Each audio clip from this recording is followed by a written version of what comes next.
আসসালামু আলাইকুম। আজ রবিবার ৯ ভাদ্র ২৯ সফর ২৪ আগস্ট। বাংলাদেশ বেতার রাজশাহী। স্থানীয় সংবাদ পড়ছি নাসরিন আক্তার মিতা।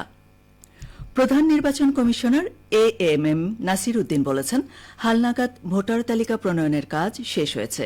শিগগিরই তা প্রকাশ করা হবে। নির্বাচনের প্রস্তুতি জোরদার করা হয়েছে। আগামী ফেব্রুয়ারি মাসে রমজানের আগে যাতে নির্বাচন হয় তার জোর প্রস্তুতিও চলছে। ত্রয়োদশ জাতীয় নির্বাচন উপলক্ষে গতকাল রাজশাহী আঞ্চলিক লোক প্রশাসন কেন্দ্রে রাজশাহী অঞ্চলের নির্বাচন কর্মকর্তাদের সাথে মতবিনিময় সভার আগে সাংবাদিকদের প্রশ্নের জবাবে তিনি একথা বলেন। সিএসি বলেন, সীমানা নির্ধারণের আবেদনের পরিপ্রেক্ষিতে যাচাই বাছাই শেষে কমিশন খসড়া প্রকাশ করেছে।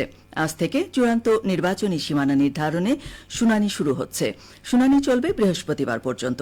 নিরপেক্ষ ভোট বিষয়ে তিনি বলেন, এখনকার নির্বাচন কমিশন কোনো পক্ষপাতিত্ব করছে না। সিইসি আরও বলেন, স্ট্রাইকিং ফোর্স নয়, সেনাবাহিনীকে আইন শৃঙ্খলা রক্ষাকারী বাহিনীর সদস্যদের মধ্যে অন্তর্ভুক্ত করার জন্য কাজ করা হচ্ছে। সেনাবাহিনী যাতে আইন শৃঙ্খলা রক্ষা বাহিনীর সংজ্ঞায় অন্তর্ভুক্ত হয় সেই ব্যবস্থা নেওয়া হয়েছে। জেলা প্রশাসক বা পুলিশ সুপার যারা এর আগে নির্বাচনের দায়িত্বে ছিল তাদের পদায়নের চিন্তা নেই। ভোট কেন্দ্র দখল করলে পুরো ভোট বাতিল করা হবে। এই সময় রাজশাহীর আঞ্চলিক নির্বাচন কর্মকর্তা দেলোয়ার হোসেন সহ নির্বাচন কার্যালয়ের বিভিন্ন স্তরের কর্মকর্তাগণ উপস্থিত ছিলেন। বগুড়ার সারিয়াকান্দি উপজেলার যমুনা নদীর ভাঙনে একদিনে প্রায় ৫ বিঘা কৃষি জমি বিলীন হয়েছে।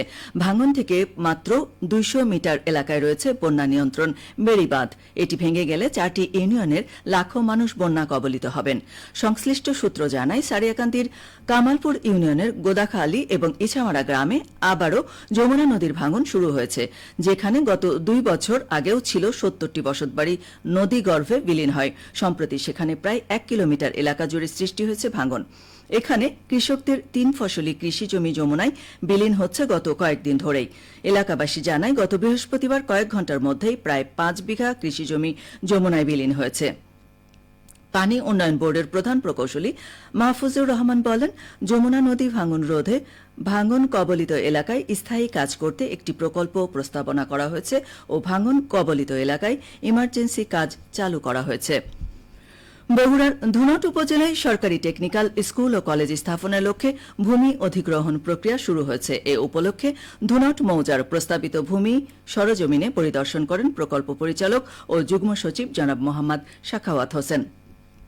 তিনি গতকাল ভবিষ্যৎ প্রজন্মের কারিগরি শিক্ষা বিস্তারে এই প্রকল্পের জন্য নির্ধারিত জমির অবস্থান, পরিবেশ ও অন্যান্য দিকগুলো ঘুরে দেখেন।